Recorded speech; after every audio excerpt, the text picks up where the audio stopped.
The scent of roasting garlic and simmering thyme usually filled Antoine Dubois' small, immaculate kitchen, mingling with the rich aroma of freshly brewed coffee from the front counter. Today, however, a faint, almost imperceptible whisper of something sweet and cloying seemed to hang in the air, an unwelcome intruder in his sanctuary of precision and passion. Antoine, a man whose crisp white chef's jacket was as starched as his opinions, meticulously diced shallots, each slice a testament to his unwavering dedication.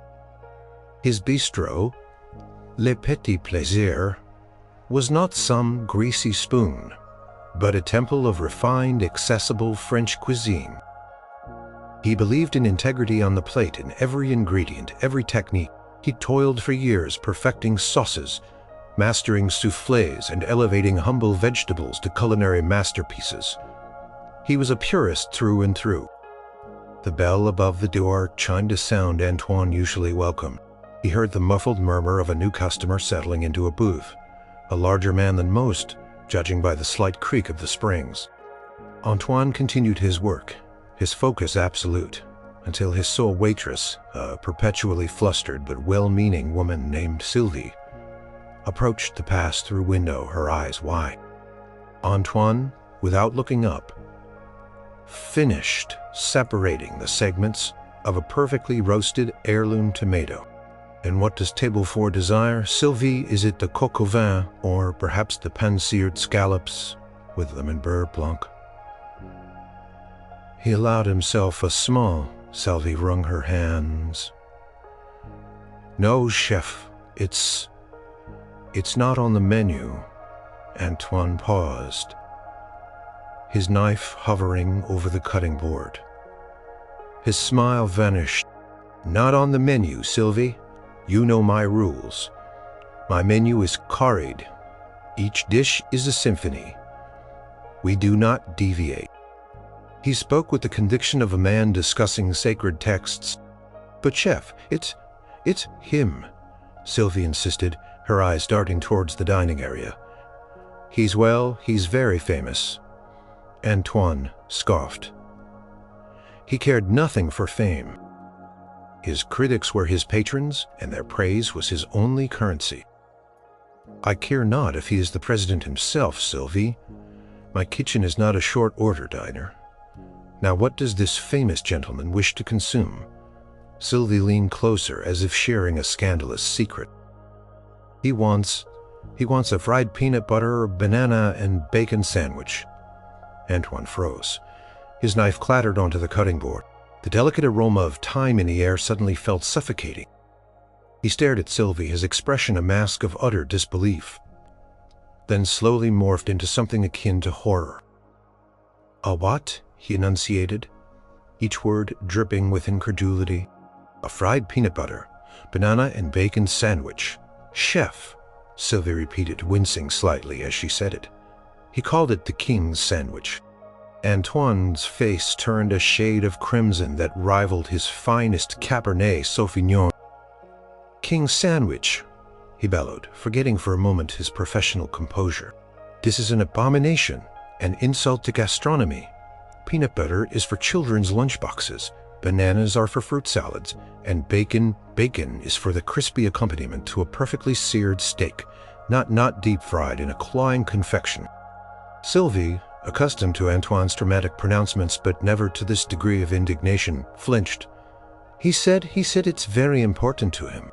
Antoine wiped his hands on a clean towel, though he hadn't touched anything remotely greasy. Important? Important? To whom a man with no palate, a barbarian who would desecrate the noble art of cooking with such a monstrosity. He threw the towel onto the counter in disgust. Tell him I do not serve such indignities in the Petit Plaisir.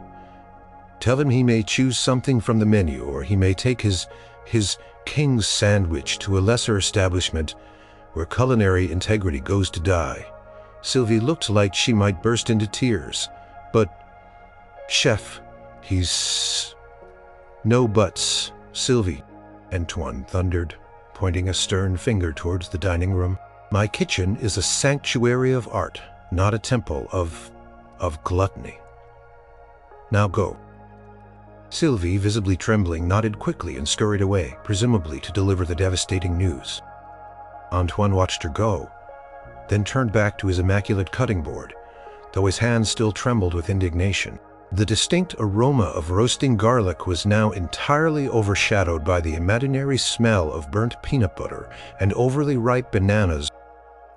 He heard a low chuckle from the dining room, a rich, resonant sound that seemed to carry an air of both amusement and profound calm. It was a sound that made the hairs on Antoine's arms stand on end, not from fear but from a strange, unsettling curiosity.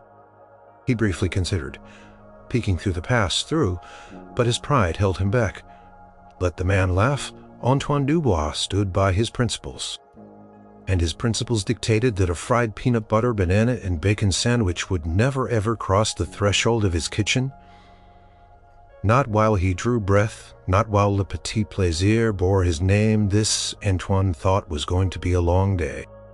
He just didn't know how long, or how fundamentally his definition of integrity was about to be challenged. The silence that followed Sylvie's retreat was thick, punctuated only by the soft clinking of cutlery from other tables, and the gentle hum of the kitchen extractor fan.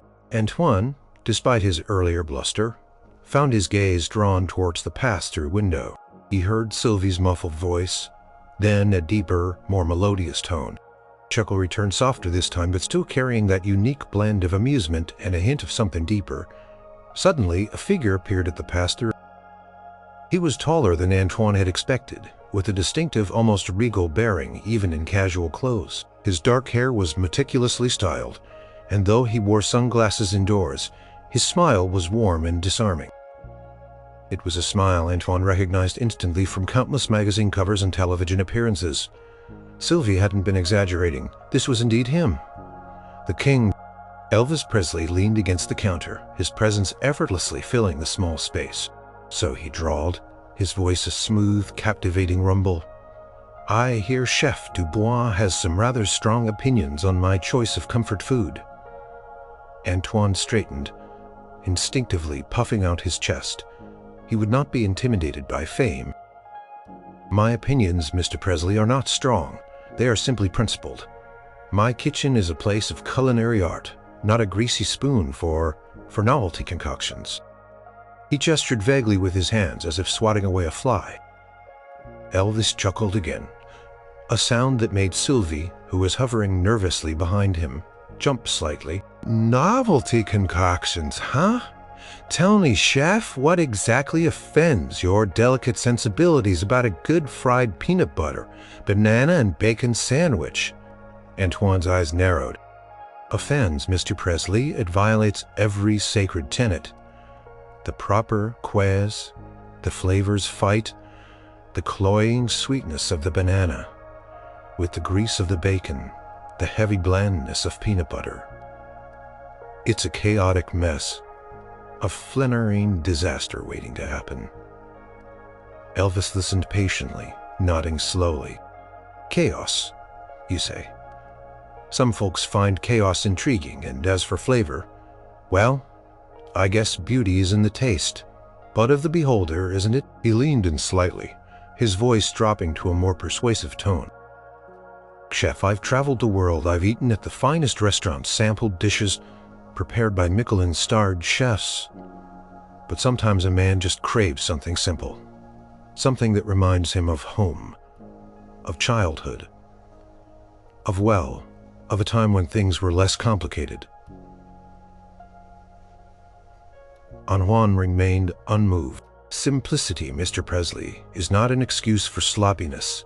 A perfectly roasted chicken, a simple but elegant omelet, these are simple dishes elevated by care and technique. But a fried sandwich of those particular ingredients, that is not simplicity." Elvis raised an eyebrow, a hint of genuine surprise crossing his face. "Culinary nihilism? That's a new one. You're quite passionate about your work, aren't you?" "Chef Dubois, I am passionate about quality, Mr. Presley, about tradition, about respect for the ingredients. What you propose shows no respect for any of those things." Antoine paused, then added, "And frankly, with all due respect, Mr. Presley, I doubt a man of your stature truly understands the nuanced art of the kitchen. Elvis's smile didn't falter, but a flicker of something unreadable passed through his eyes behind the sunglasses.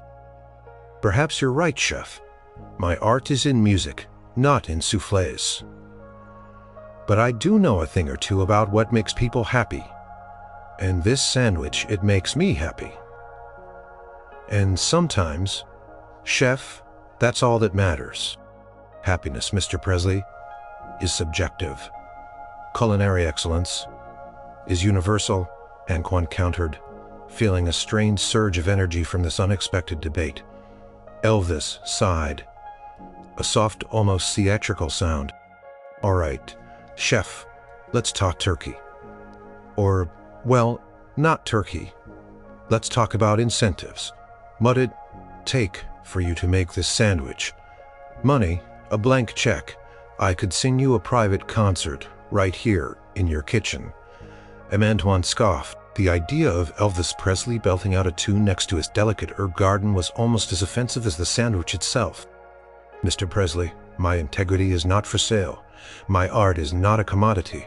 Your money, your fame, your serenades mean nothing against the purity of my craft. He looked Elvis directly in the eye. I will not compromise my principles for any price.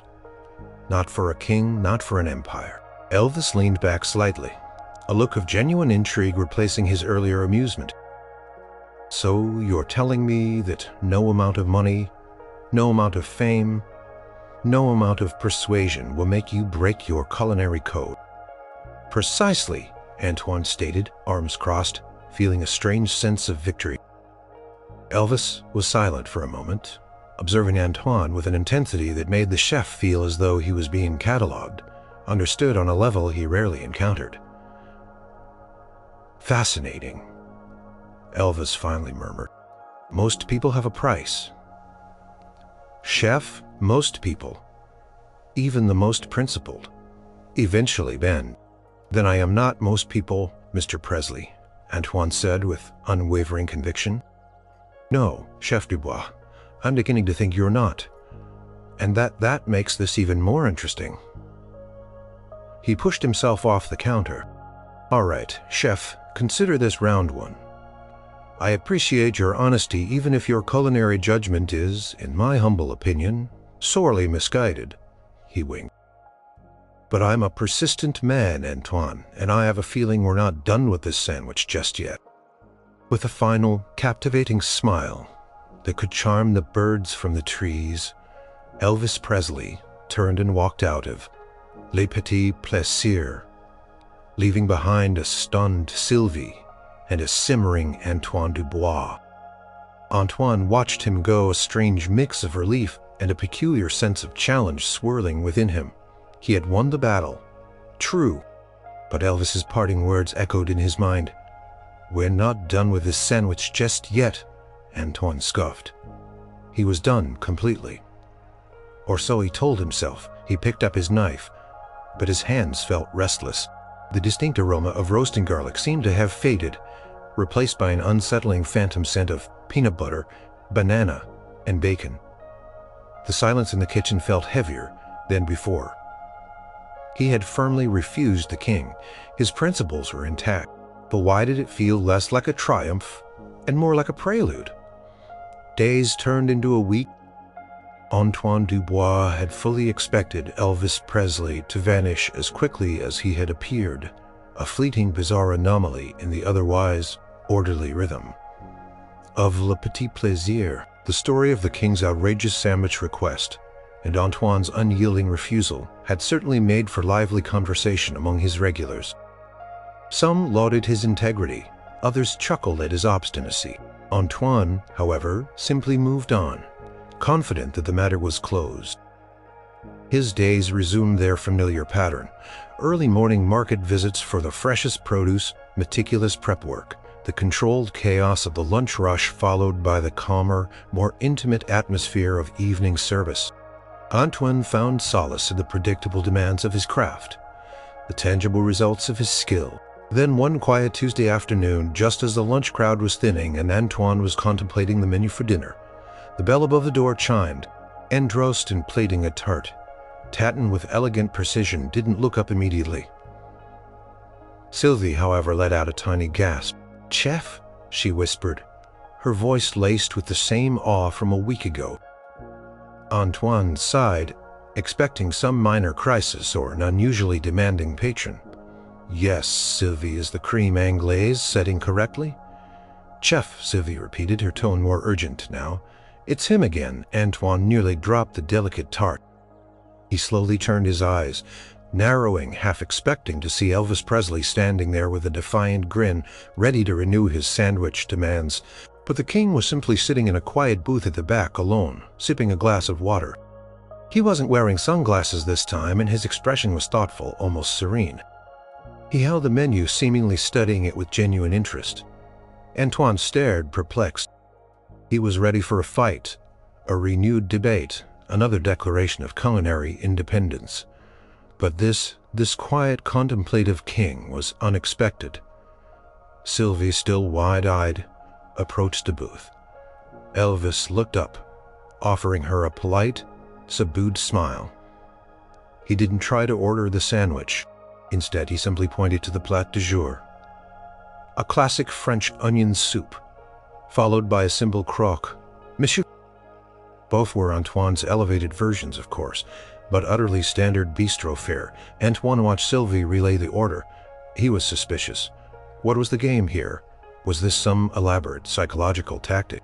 Was he trying to lull Antoine into a false sense of security before springing the sandwich trap? Antoine decided to remain vigilant. He prepared the French onion soup with his usual meticulousness, toasting the croutons just so, simmering the broth until it was rich and translucent.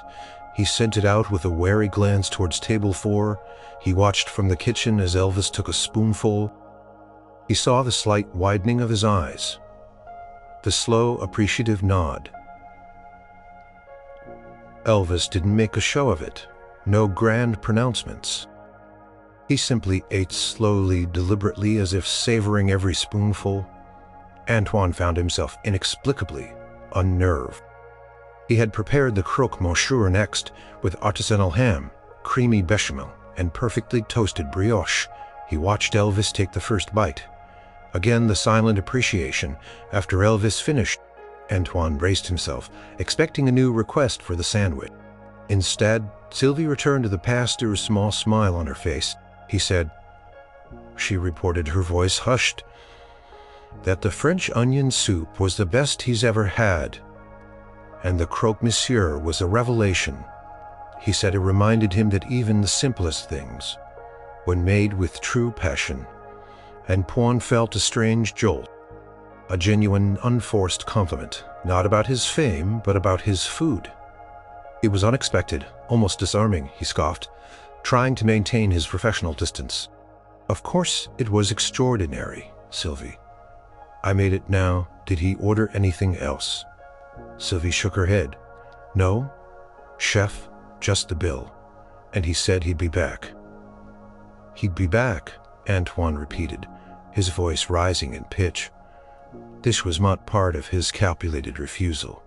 This was persistence of a different kind. Elvis paid and left, offering a polite nod towards the kitchen as he passed. Antoine caught his eye for a fleeting moment. There was no challenge, no smirk, just a quiet, almost knowing look. The next day Elvis returned, and the day after that, he never ordered the sandwich. He simply ordered dishes from the menu, always something different. Antoine found himself almost against his will paying attention. He noticed that Elvis didn't just eat, he experienced the food. He savored the textures, analyzed the flavors, truly appreciating the effort behind each dish, complimented Sylvie sincerely, often asking about Antoine's specific techniques or ingredients. One afternoon, Elvis ordered Antoine's signature, duck confit. When Sylvie delivered it, Elvis looked towards the kitchen. Antoine, wiping down his stainless steel counters, met his gaze. Chef Dubois, Elvis called out, his voice carrying just enough to be heard, but not disturb other patrons. This ducket's magnificent. Crisp skin, tender meat. It melts. It truly melts. He held up a forkful. You really are an artist. Aren't you? Antoine felt a flush creep up his neck. It felt personal. Unbidden, a small, almost imperceptible smile touched his lips. "I simply apply myself, Mr. Presley," he replied, his voice gruffer than he intended, trying to mask his surprise. Elvis just nodded, a thoughtful expression on his face. "Application, passion, discipline. I recognize it. Chef, it's the same energy it takes to create music that moves people. You put your soul into your food, don't you?" Antoine stared at him, suddenly caught off guard. He poured his entire being into every dish. No one had ever articulated quite like that before. He found himself speechless. Elvis continued to be a regular, a quiet, observant presence. Became less the king and more Mr. Presley. A curious, appreciative patron. Antoine, in turn, found himself less defensive, less focused on the potential for a sandwich ambush. He started to feel a strange, nascent respect for this man who, despite his immense fame, seemed genuinely interested in the simple, honest craft of cooking. Antoine began to wonder, in the quiet moments between services, what truly drove this man to return daily, knowing his ultimate request had been so vehemently denied. It wasn't about the food anymore. It was about something else. Something Antoine couldn't quite put his finger on, but that intrigued him more with each passing day. The initial conflict had not disappeared, but it had subtly transformed, softening its edges into something akin to a quiet, simmering curiosity. As days bled into weeks, Elvis Presley's presence at the Petit Plaisir became a quiet fixture. He always sat in the same booth, always ordered something different from the menu, and always offered genuine, its ego praise. He never once mentioned the forbidden sandwich. This sustained non-aggression pact was slowly, subtly eroding Antoine's defenses. Antoine found himself looking forward to Elvis's visits. He'd prepare the dishes with an almost imperceptible extra flourish, anticipating the king's quiet appreciation. He even started leaving small experimental amuse-bouches for Elvis to try tiny culinary gifts that weren't on the menu. A silent challenge, an invitation, Elvis always accepted. Always offered thoughtful feedback, sometimes even offering unexpected observations about flavor profiles. One drizzly afternoon, the bistro was empty save for Elvis and Antoine, who was polishing silverware at the counter. Sylvia had gone home for the day. "Chef Dubois," Elvis began, his voice soft, almost conversational. Antoine paused his polishing. He rarely engaged in personal conversations, patrons, depending on the nature of the question, Mr. Presley. Elvis chuckled. "Fair enough. I was just wondering, why is food so important to you? Not just as a job, but why this passion? Why the refusal to compromise? Even on a silly sandwich?" Antoine considered the question. He had an artcidity. "My purpose, when I was a young boy growing up in a small village, food was always at the center of our lives. My grandmother, she cooked with such love, such precision. Even the simplest pot of stew, it tasted like home, like warmth, like everything good in the world. I saw how it brought people together, how it could turn a bad day into a good one. It was honest, pure." He turned back to Elvis. Elvis nodded slowly. "I understand that, chef, more than you know." He leaned forward, his elbows on the table. "Fried it up on the stove atop, didn't even need a deep fryer." Antoine listened, his polishing forgotten. He hadn't expected this. He had seen the sandwich as an affront, a culinary desecration. Elvis saw it as a memory, a connection. Later, when things got when things got crazy, Elvis continued, his voice softer, a hint of weariness in it. "And I was on the road, always surrounded by people, but often feeling so alone that sandwich became my anchor. It wasn't about being fancy. It was about being real." He gestured vaguely at himself, at the fame that surrounded him like an invisible cloak.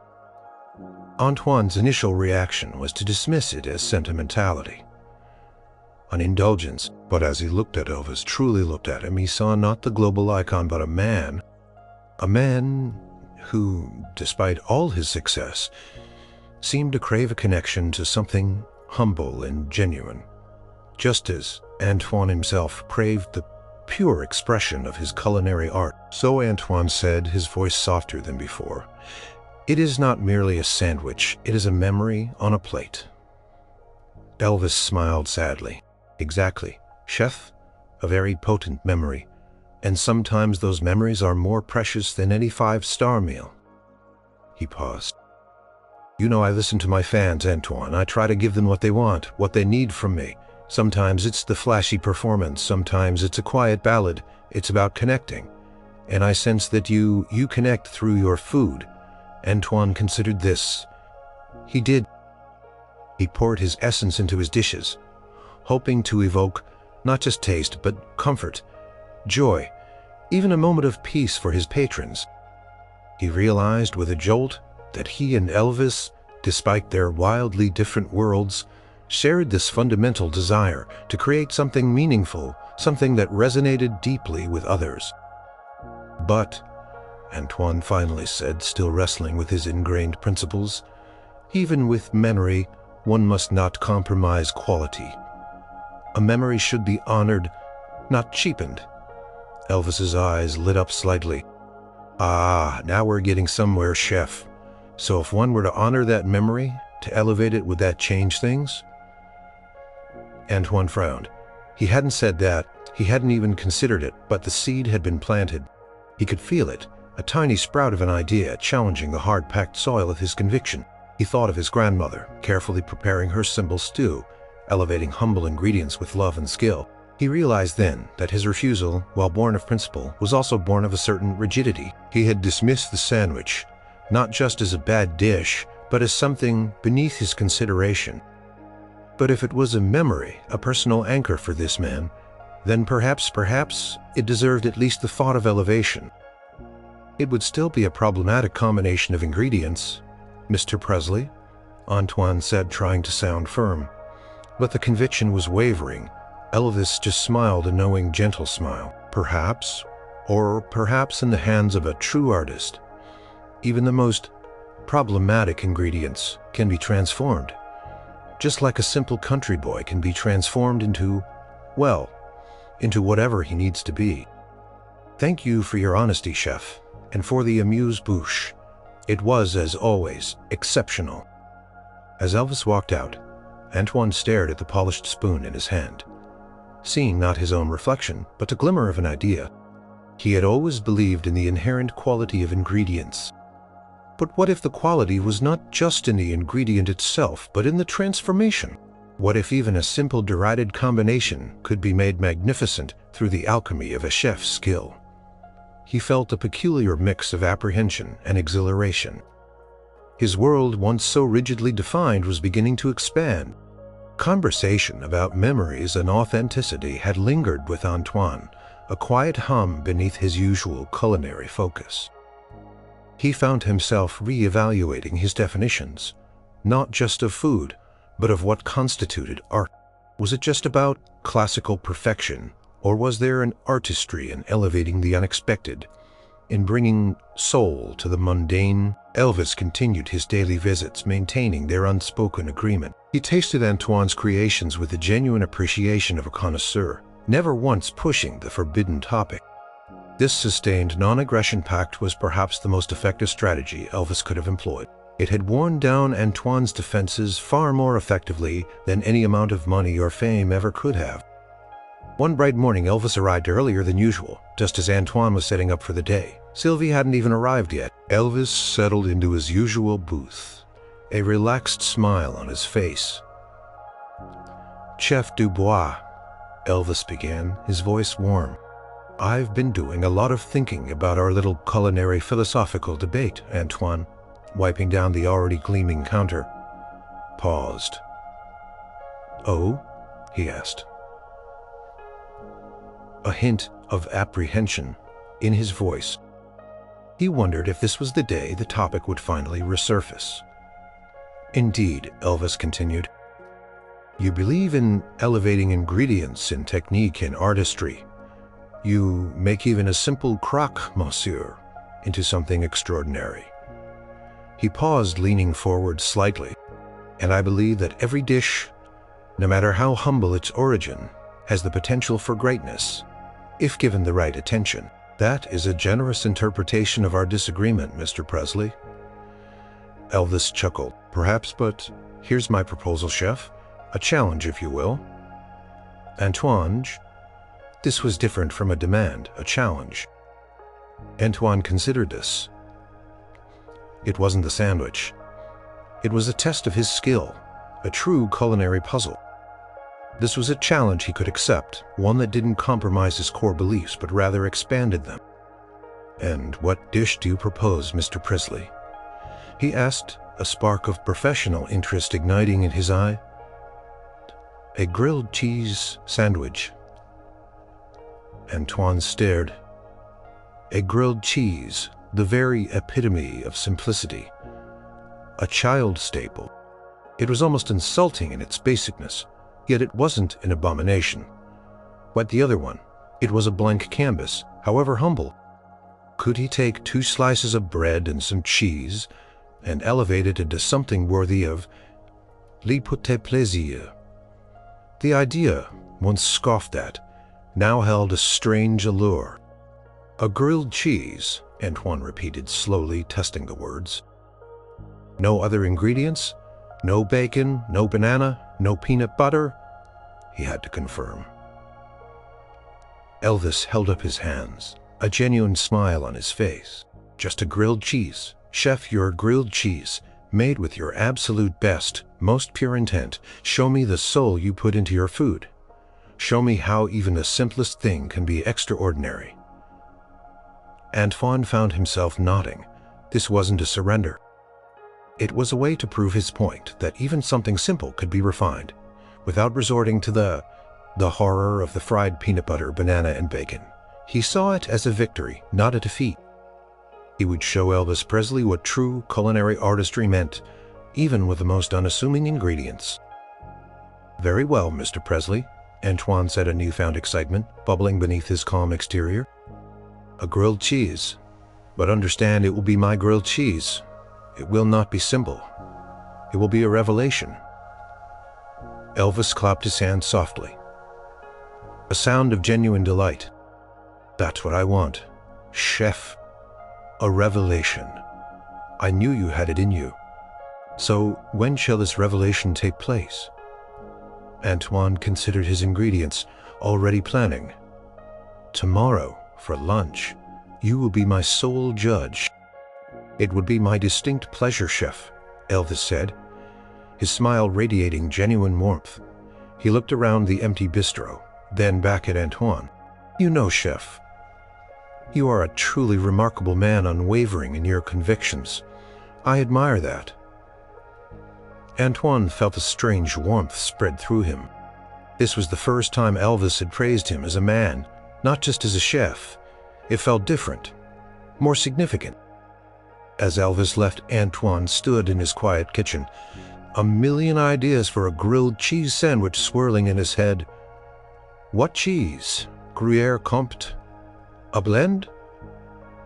What bread? Sourdough brioche. How to achieve the perfect crust, the ultimate melty interior. What subtle additions could elevate it without overwhelming its fundamental identity? A touch of truffle oil, caramelized onions, a smear of artisanal fig jam. His mind raced alive with the creative challenge. This was not about bending his principles.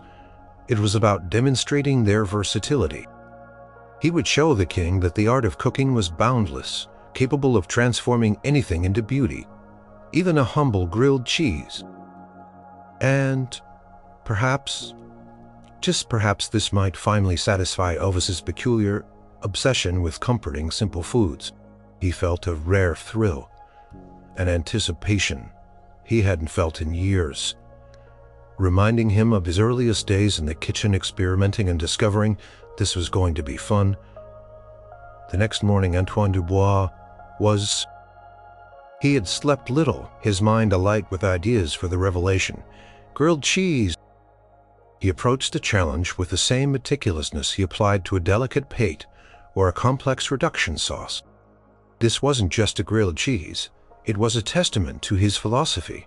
He sourced the finest ingredients. For the bread he chose artisanal sourdough with a perfect crust and a soft, tangy crumb. For the cheese, he deliberated for an hour, finally settling on a blend of aged Comte for its nutty depth, a creamy Fontina for its melting quality, and a hint of sharp, unpasteurized cheddar for a subtle tang. He even considered the butter, opting for a rich, cultured European variety that would brown perfectly and add another layer of flavor. The preparation was a silent ritual. Antoine toasted the sourdough slices lightly in a dry pan to create a subtle base crunch. He then carefully layered the cheeses, ensuring an even distribution for the perfect melt. He debated adding a thin slice of perfectly ripe tomato or a whisper of caramelized onion, but decided against it. Elvis had asked for a grilled cheese, pure and simple, albeit elevated. He would respect that. Simplicity, he now understood, could be its own form of complexity. He buttered the outside of the bread with precise, even strokes, ensuring full coverage without excess. Preheated his cast iron griddle to the exact temperature. Not too hot to burn the bread, not too cool to prevent a golden crust. When Elvis arrived exactly at noon, Antoine was ready. The aroma of melting cheese and browning butter filled the air, a humble scent transformed into something enticing. Elvis watched fascinated as Antoine placed the sandwich on the griddle. The sizzle was soft, inviting. Antoine pressed down gently with a spatula, ensuring maximum contact. A perfectly even toast. He flipped it once, revealing a gloriously golden brown crust. Covered the pan briefly with a lid, allowing the internal heat to melt the cheeses into a luxurious, gooey cascade. He removed it from the griddle, the bread crisp and golden, the cheese bubbling invitingly. Antoine cut the sandwich diagonally, creating two perfect triangles, the melted cheese stretching tantalizingly between them. He plated it simply on a plain white plate, allowing the sandwich itself to be the star. "Mr. Presley," Antoine said, his voice holding a tremor of anticipation. "Your revelation." Elvis leaned forward, his eyes fixed on the plate. He picked up one half, feeling its warmth and substantial weight. He brought it close, inhaling deeply. "It smells incredible, chef.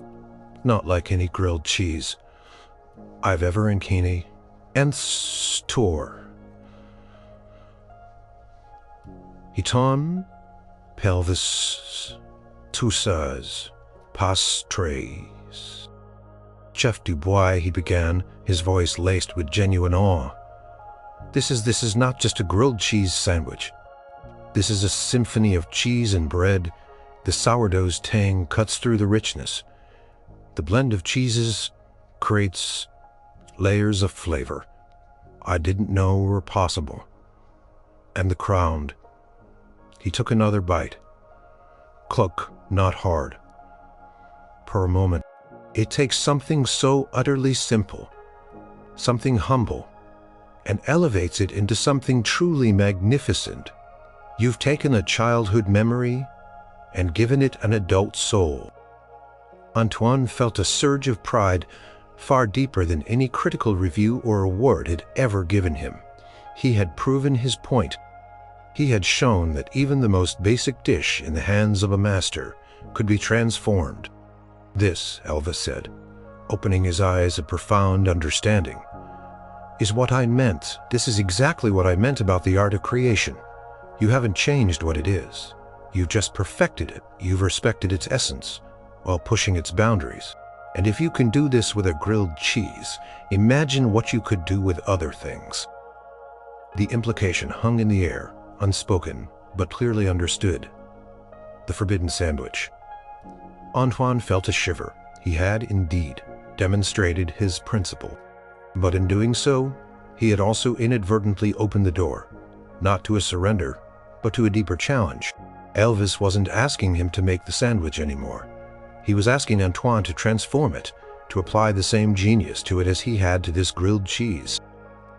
He had proven that quality could be found in simplicity, that artistry was not confined to complex dishes, He had taken on the challenge and excelled, but in doing so, he had moved a step closer to the very thing he had so vehemently refused. The line he had drawn in the sand now seemed less like a wall. He looked at Elvis, who was savoring his grilled cheese with a blissful expression.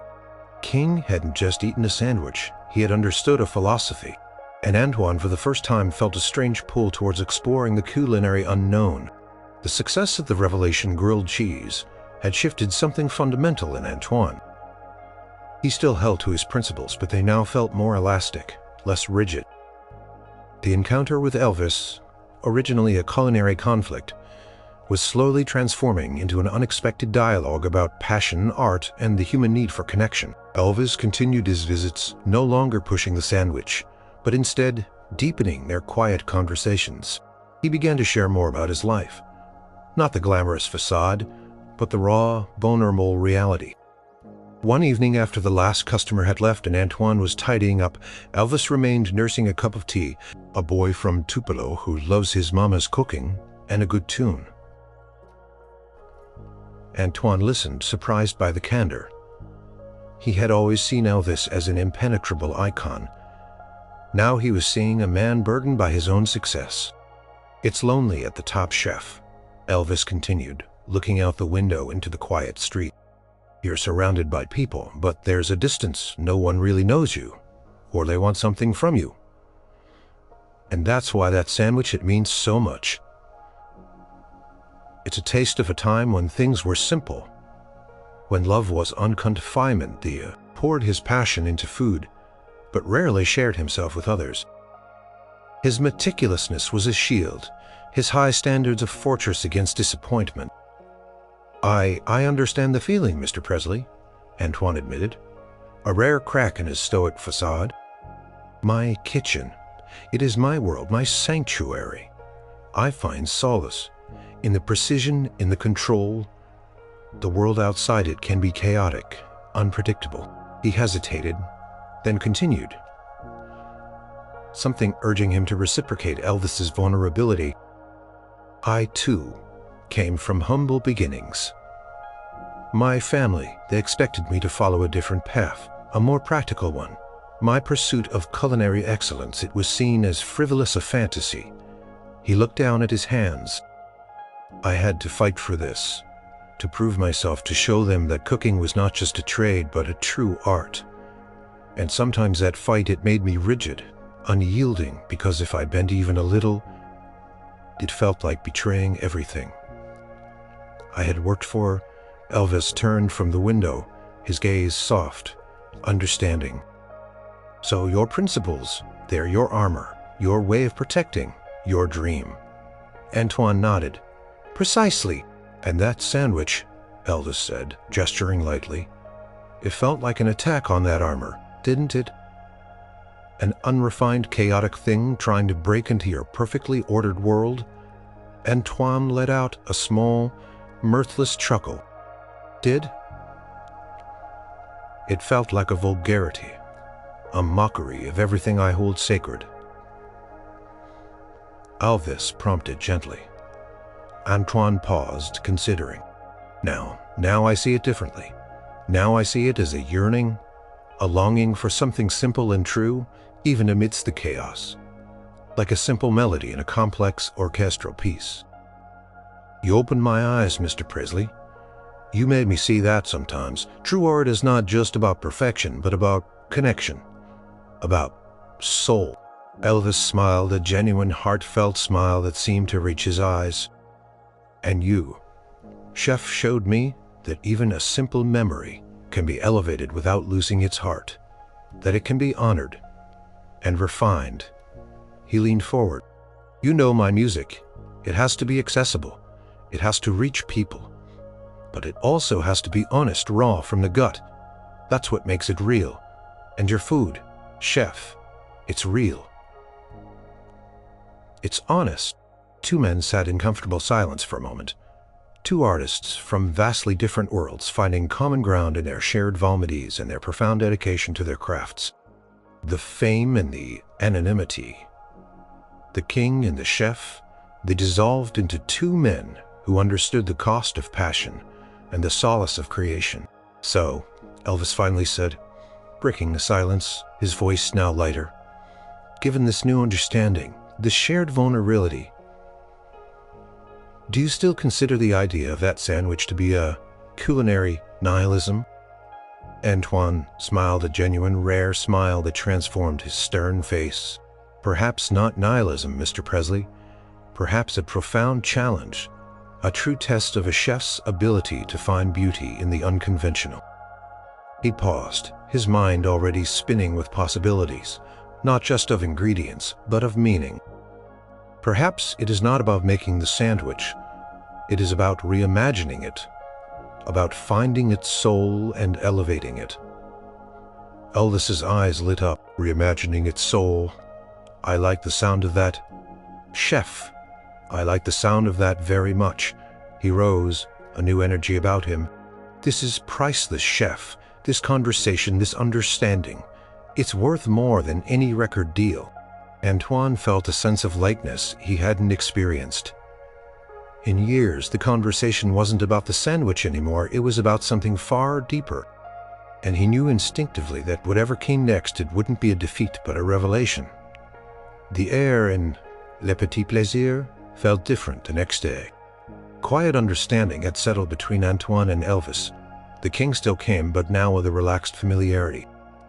Their conversations flowed easily, spanning topics from the blues to French classical music, from the nuances of a perfect roux to the pressures of touring. Antoine found himself genuinely enjoying Elvis's company, appreciating his insights and his unwavering curiosity. One afternoon, Elvis finished his lunch, a perfectly roasted guinea fowl with truffled mashed potatoes, and looked at Antoine, who was watching from the pass-through. "Chef Dubois," Elvis said, his voice thoughtful, "that guinea fowl was exquisite as always. Your dedication shines through." He paused. "I've been thinking about our recent discussions about art and soul and honoring the simple things."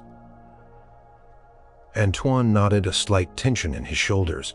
He knew where this was going. He was ready for it now. But the old habits of stubbornness died hard. "You've shown me," Elvis continued, "that the common can be extraordinary in your hands. You've elevated a grilled cheese sandwich to a masterpiece, and you've taught me that a chef's integrity isn't just about what he refuses to make." Antoine felt a small surge of pride. He had made his point. "So," Elvis said, leaning forward slightly, "I have a proposition, not a demand, not a request for that sandwich precisely, but an invitation." Antoine remained silent, allowing Elvis to elaborate. "I understand that your principles are your bedrock, chef," Elvis continued, "and I respect that. I wouldn't want you to compromise them. But what if you were to take the idea of my comfort, food, that combination of flavors I crave in nature?" This was a challenge he could accept without feeling like he was betraying his art. This was a true test of his creativity, his ability to transform. He could use high-quality ingredients, apply refined techniques, create a balance that would redeem the original's crudeness. "You mean," Antoine said slowly, weighing each word, "you wish me to create an homage, a dish that evokes the spirit of your preferred combination, but in a manner befitting Le Petit Plaisir." Elvis beamed. Antoine closed his eyes for a moment, visualizing. The possibilities were endless. Peanut butter could be a light aerated mousse. Banana could be caramelized or a delicate compote. Bacon could be candied or rendered crispy and scattered like a garnish. He wouldn't deep fry anything. He wouldn't create a heavy, cloying mess. He would create something elegant, nuanced, surprising. He would dismantle the vulgarity and reconstruct it as beauty. This wasn't a compromise born of weakness, but a creative leap born of understanding. This wasn't a surrender to Elvis's whims, but a triumphant expansion of his own culinary philosophy. He opened his eyes and looked at Elvis, a firm resolve in his gaze. "Mr. Presley," Antoine said, his voice ringing with a new kind of confidence, "I accept your invitation. I will create a dish. It will incorporate the elements you desire, but it will be precise, it will be balanced, it will be art. Elvis's smile was wide and genuine. That's all I ever asked for. Chef, your art, your passion. He extended a hand across the table. Thank you, Antoine. This is priceless. Antoine shook his hand, a firm, honest grip. He felt a profound sense of excitement, a challenge he hadn't known he needed. This was bigger than a sandwich. This was about pushing his own boundaries, about connecting with another human being through the language of food. When shall it be ready, chef? Elvis asked. His eye gleaming with anticipation.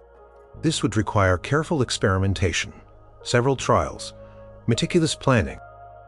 Give me 3 days, Mr. Presley. I will dedicate myself to this creation, and then you will taste it and tell me if I have honored your memory in my art. 3 days it is, Elvis said, his voice filled with childlike eagerness. He stood up.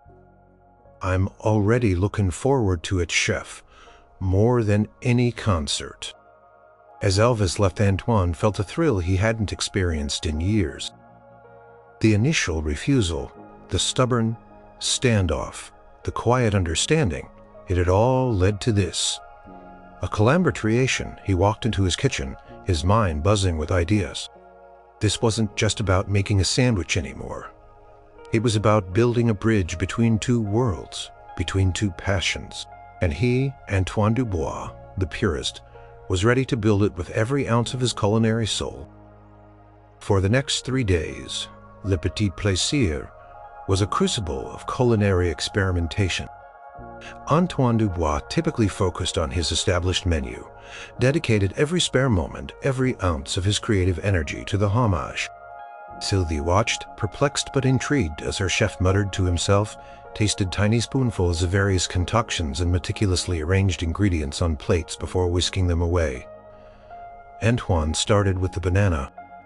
Instead of frying, he decided to caramelize thin slices until golden and slightly crisp, enhancing their natural sweetness.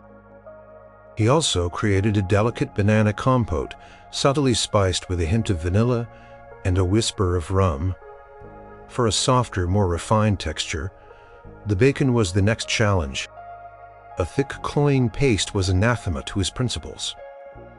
After several attempts, he settled on 2 preparations. First, a light, airy peanut butter mousse, made with high-quality, natural peanut butter, aerated with a hint of cream and a touch of salt to balance the richness. This would provide the creamy texture without the heaviness. Second, he made a delicate peanut dust by dehydrating peanut butter, then finally grinding it, providing a subtle concentrated peanut flavor and a unique textural element. For the sandwich element, Antoine chose a delicate, slightly sweet brioche bread, toasted lightly, almost like a crouton, to provide a hint of crispness without the greasiness of a fried preparation. He also considered a deconstructed approach, allowing the flavors to meld without being confined to 2 slices of bread. He tried countless combinations, adjusting ratios, refining textures, balancing sweetness, salt, and richness. He envisioned a harmonious dish where each element contributed without overpowering, a symphony instead of a jumble. He wanted it to evoke the essence of Elvis's sandwich, but with the elegance of a French dessert. Finally, on the 3rd day, Antoine stood before his creation, satisfied he had done it. Elvis arrived promptly at the agreed time, a little nervous anticipation in his eyes. He sat in his usual booth, watching Antoine with keen interest. Antoine carried the plate himself, walking with the reverence of a priest bearing sacred offerings. He placed it before Elvis with a flourish. It was not a sandwich. It was a culinary landscape. On the plate, 2 golden, perfectly toasted brioche croutons, cut into elegant rectangles. Next to them, a quenelle of a delicate, airy peanut butter mousse, light as a cloud. Around the mousse, scattered pieces of the sweet, crispy candied bacon and savory bacon crumbles. Thin, almost translucent slices of caramelized banana, arranged like fallen leaves next to a small dollop of the vanilla rum banana compote. A dusting of the peanut dust, delicately scattered over parts of the plate, adding visual interest and concentrated flavor. and finally a tiny, almost invisible drizzle of a dark, rich caramel sauce, made with a hint of sea salt. To tie all the flavors together, it was exquisite, a deconstructed, elevated, artful. Intrigued. "Chef," he breathed, his voice a low whisper, This is beautiful." Antoine felt a surge of professional pride. "It is my interpretation, Mr. Presley, my homage. I hope it honors your memory." Elvis picked up one of the brioche pieces, dipped it gently into the peanut butter mousse, then swirled it with a touch of caramelized banana and a sliver of candied bacon. He brought it to his lips, his expression one of profound expectation. He took a bite. A silence fell over the bistro, absolute and heavy with anticipation. Antoine watched, his heart pounding.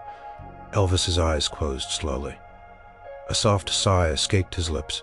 He chewed, savoring every element. Crispness of the brioche, the airy silkiness of the mousse, the sweet chew of the banana, the salty crinkness of the caramel, all working in harmony. When he finally opened his eyes, they were shining. A tear, unbidden, tracked a path down his cheek. "Chef Dubois, you didn't just make a sandwich, you made a memory, you made art." He took another bite slowly, reverently. "It's there, the comfort, the flavors, but it's refined, it's elegant, it's perfect." He looked at Antoine, his gaze deep with gratitude. "It's like you took the song of my childhood and you orchestrated it. You made it a symphony." Antoine felt a warmth spread through him, a satisfaction far deeper than any monetary reward or critical acclaim. He had created not just a dish, but an experience. He had taken a challenging concept, something he once abhorred, and transformed it into something beautiful, not by compromising his principles, but by applying them with even greater artistry and understanding. He had honored both Elvis's request and his own culinary soul. This was the true meaning of priceless. Elvis finished the last bite of the deconstructed king's sandwich with a sigh of profound contentment. He dabbed his mouth with a napkin, his eyes still shimmering with emotion.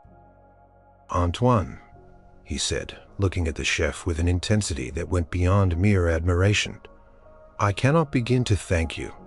You gave me back a piece of my past, refined and elevated in a way I never imagined possible." Antoine, still basking in the glow of Elvis's reaction, felt a strange lightness in his heart. "It was my honor, Mr. Presley, a challenge that pushed me, and for that I am grateful. Challenge you met and exceeded, my friend. So what do I owe you, chef? Money can't possibly cover this." He reached for his wallet, but Antoine gently shook his head. "Mr. Presley," Antoine said, "this meal, it is not for payment. This was a collaboration, an understanding. It was priceless, as you said." He paused. "The growth I have experienced, the lesson I have learned about the true breadth of my art, that is my reward." Elvis looked at him for a long moment, a thoughtful expression on his face. "Priceless indeed," he echoed. He then did something completely unexpected. He rose from his booth, walked over to the small, intimate corner of the bistro, where a grand piano sat mostly for ampe and the occasional classical recital. Elvis sat down, his fingers hovering over the keys. He looked at Antoine, a mischievous glint in his eye. "You said your integrity wasn't for sale, chef. You said my money, my fame, my serenades meant nothing." Antoine felt a sudden blush. "Well, and you are right," Elvis continued, a genuine warmth in his voice. "But this isn't a payment. This is a thank you from one artist to another." And then Elvis Presley, the king of rock and roll, began to play. It wasn't a loud, raucous rock and roll anthem. It was a soulful, bluesy melody, soft and tender, filled with a quiet emotion that spoke of longing, of comfort, of home. His voice, usually so powerful, was hushed, almost a whisper, singing a heartfelt impromptu ballad about the simple things in life, about finding joy in the unexpected, about the taste of home. The melody filled the small bistro wrapping around him, enveloping him in a sound as rich and complex as his finest sauce. He saw not the superstar, but the man who had shared his vulnerabilities, who had yearned for a taste of his past. The music was pure, honest, raw. It was Elvis's soul laid bare, a gift given freely without expectation of anything in return. For the meal and for the lesson, Antoine simply nodded, too moved to speak. He understood now. Priceless wasn't about a lack of monetary value. It was about something far more valuable. Shared understanding, mutual respect, and the profound beauty of human connection forged through art. From that day forward, Elvis Presley remained a regular at Petit Plaisir, but he never again ordered the king's sandwich. He would sometimes ask for the homage, which Antoine had subtly added to a special unlisted section of the menu, discreetly labeled l'hommage du roi, the king's homage.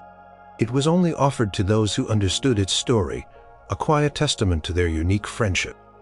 Antoine Dubois, the purist, found his culinary philosophy expanded.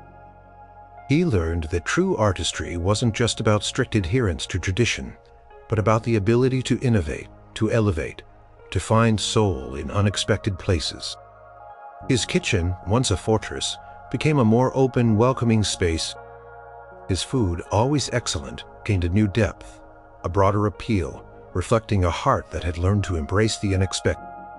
And Elvis the King found not just a perfectly reimagined sandwich, but a genuine connection, a place where he could simply be Elvis, and a chef who understood and honored his deepest cravings, not with a simple yes, but with a profound and priceless act of culinary artistry.